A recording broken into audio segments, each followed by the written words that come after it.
শালিনীর নোংরা প্ল্যান ভিডিওতে দেখিয়ে রোহিতকে নির্দোষ প্রমাণিত করল ফুলকি। সম্পূর্ণ জানতে ভিডিওটিতে একটি লাইক করে প্রথম থেকেই দেখতে থাকো। গল্পের শুরুতেই দেখা যায় কমলিকা বাসু এসে সমস্ত মনের কথা একেবারে খুলে বলে দেয় শালিনী ঠিক কী কী করেছে। আর তার মধ্যেই সব রিপোর্টাররা কমলিকা বাসুকে প্রশ্ন করে, আপনার মুখের কথা কিভাবে বিশ্বাস করব? এটাও তো হতে পারে রোহিত স্যারের স্ত্রী ফুলকি দাস, সে নিজে আপনাকে সবটা বলে নিয়ে এসেছে এখানে, ওনার কথা অনুযায়ী আপনি সবটা উগড়ে দিচ্ছেন। তখনই কমলিকা বাসু বলে, না সেটা হচ্ছে না, আমি সবাইকে সত্যি বলছি, তার প্রমাণ আমি অবশ্যই দেব। এর মধ্যেই ফুলকি তমাল আর পিয়ালকে ডাকতে শুরু করে আর বলে দেয় কি করতে হবে। তমাল আর পিয়াল বড় একটা স্ক্রিন লাগিয়ে দিয়েছে সবার সামনে।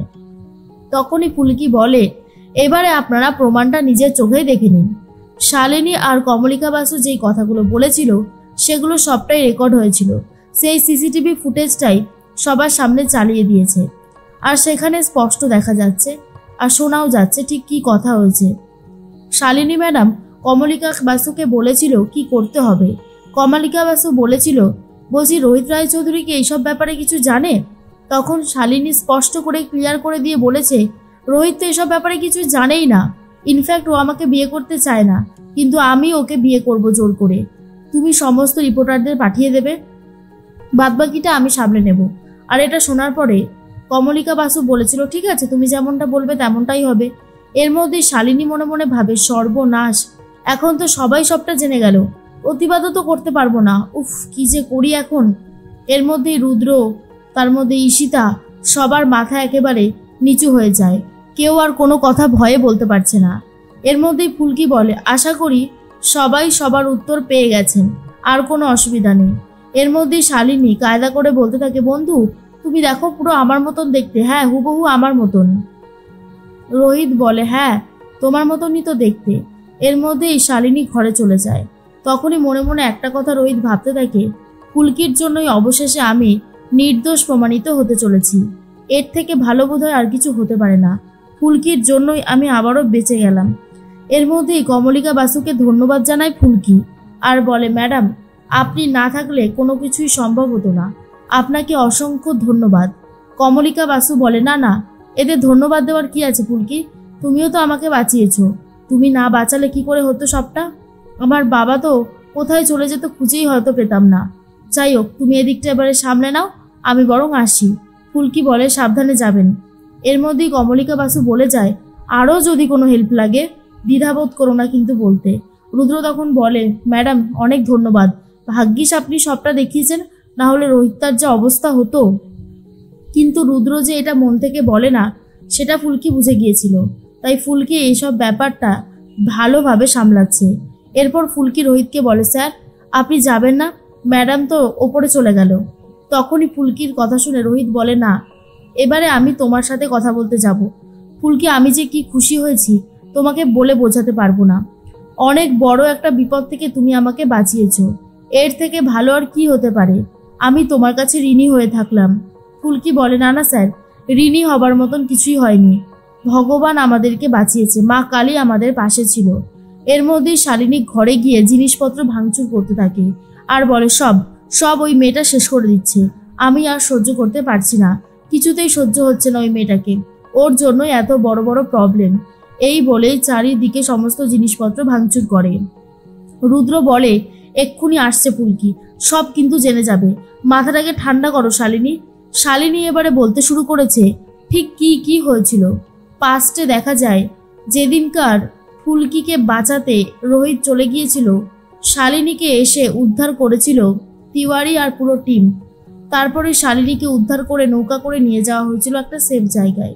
সেটাই এখন দেখা যায় রুদ্র প্ল্যান করেছিল এই প্ল্যানটা। এরপর শালিনী বলে, তুমি জানো কতটা ফেস করতে হয়েছে বিপদ, জলের মধ্যে যখন দাঁড়িয়েছিলাম কত বড় বিপদ হতে পারতো আমার। তারপরে যখন আমাকে মেন্টালি হসপিটালে নিয়ে যাওয়া হলো, ওই সময়টা আমার জন্য বিরাট একটা চ্যালেঞ্জিং ব্যাপার ছিল। আমার আর ভালো লাগছে না, বিশ্বাস করো, সব কিছু হাতের বাইরে বেরিয়ে যাচ্ছে। এর মধ্যেই মনে মনে একটা কথাই বারবার ভাবতে থাকে ফুলকি, শালিনী ম্যাডাম যে চলে গেল, জেনে বুঝে গেল নাকি না বুঝেই গেল, ব্যাপার তো কিছু একটা আছে। এর মধ্যেই রোহিত বলে, ফুলকি কি এত ভাবছো বলো তো? ফুলকি বলে, এটাই ভাবছি যে সব কিছু কত সুন্দরভাবে মিটে গেল, আর এটা যদি না মিটতো তাহলে শালিনী ম্যাডামের মিথ্যেগুলো কেউ জানতেই পারতো না। ফুলকির কথা শুনে রোহিত বলে, ঠিকই বলেছ, সবটাই দারুণভাবে হয়েছে। তুমি যেভাবে কমলিকা বাসুকে এনেছিলে সত্যি কথাটা বলানোর জন্য, উনি না আসলে হয়তো আমি কখনোই নির্দোষ প্রমাণিত হতে পারতাম না। আমি যে কথাগুলো বলিনি সেটা প্রমাণ হয়ে গেছে। এর মধ্যে ঈশিতা বলে, ফুলকি কমলিকা বাসুকে কোথা থেকে জোগাড় করলো রুদ্রদা? এটাই তো আমার মাথায় ঢুকছে না। পুরো বিষয়টাকেই আমার যেন কেমন গোলমেলে লাগছে। শালিনী বলে, কমলিকা বাসুর সাথে আমি এতদিন কাজ করেছি, ও এইভাবে আমার স্বরূপটা সবার সামনে নিয়ে আসলো। আমি তো ফুলকিকে আর বিশ্বাসই করতে পারছি না যে ওর কি কি অসাধ্য সাধন করবে। কমলিকা বাসু এই যে ভিডিওটা দেখিয়েছে, প্রত্যেকটা রিপোর্টারের কাছে এখন এই ভিডিওটা রয়েছে।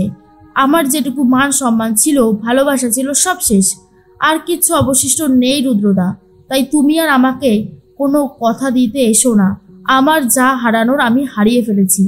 এর মধ্যে রুদ্র বলে, তোমার যদি বিশ্বাস ভরসা এতটাই ঠুনকো হয় তাহলে আর কিছু বলবার মতন থাকে না। ডাক্তারের চেম্বারে এসো, বাকি প্ল্যান ওখানেই হবে। তখন শালিনী বলে, কি প্ল্যান হবে? কি প্ল্যান বাকি আছে? আমার জীবন থেকে তো সবকিছুই হারিয়ে যাচ্ছে। আমিও আর ভাবতে পারছি না কি হবে এবারে। আমার তো যা হারানোর হারিয়ে গেল, আমি কি নিয়ে বাঁচবো রুদ্রদা? তখন ঈশিতা বলে, আচ্ছা শালিনী, তুমি যদি এতটা অস্থির হতে থাকো, আমাদেরও তো খারাপ লাগছে, কিন্তু কি করব? এই মুহূর্তে দাঁড়িয়ে আর তো কিছু করবার নেই, তাই ধৈর্য তো আমাদেরকে ধরতেই হবে। শালিনী বলে, আমার যা হারিয়েছে তোমাদের তো হারায়নি, তাই এই কথাগুলো বলছো। এর মধ্যেই ফুলকি শালিনীর কথাই বলতে থাকে রোহিতকে, আর বলে, শালিনী ম্যাডাম এখন অসুস্থ ঠিকই, কিন্তু যখন সুস্থ ছিল তখন কিরকম সাংঘাতিক প্ল্যান করেছিল স্যার, সেটা আপনি দেখলেন, শুনলেন? রোহিত বলে, সবটাই শুনেছি ফুলকি। শালিনী সত্যি কথা, এত নোংরা প্ল্যান করতে পারে এটা আমি ভাবতেও পারিনি। কিন্তু তুমি আছো তো, তুমি আমাকে বাঁচিয়ে দিয়েছো, তোমার কাছে চিরঋণী হয়ে থাকলাম আমি। এর মধ্যেই ফুলকিকে জড়িয়ে ধরে। তখনই তমাল আর পিয়াল ধানু চলে এসেছে আর বলে, না না না না, আমরা কিছু দেখিনি। আর এটা শোনার পরেই রোহিত বলে, ব্যাস শুরু হয়ে গেল। এর মধ্যেই ধানু বলে, আরে তোরই তো বউ, তুই তো জড়িয়ে ধরতেই পারিস, তাতে আমাদের কিচ্ছু যায় আসে না। শোন না ফুলকি, বলো মিষ্টি খাবে না ঝাল খাবে? আজকে খাওয়াবো আমি। কিন্তু রোহিত বলে, না না না না, তোরা কি খাবি বল, আমি আজকে সবাইকে ট্রিট দেব।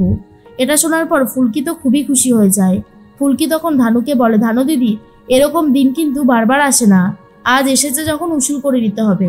অন্যদিকে শালিনী তো প্রচন্ড মাথা গরম করছে আর বলে, সহ্য হচ্ছে না আমার, আর ফুলকি দাসকে সহ্য হচ্ছে না। কিন্তু সহ্য হোক বা না হোক, শালিনীর কুকীর্তি কিন্তু ধরা পড়ে গেছে।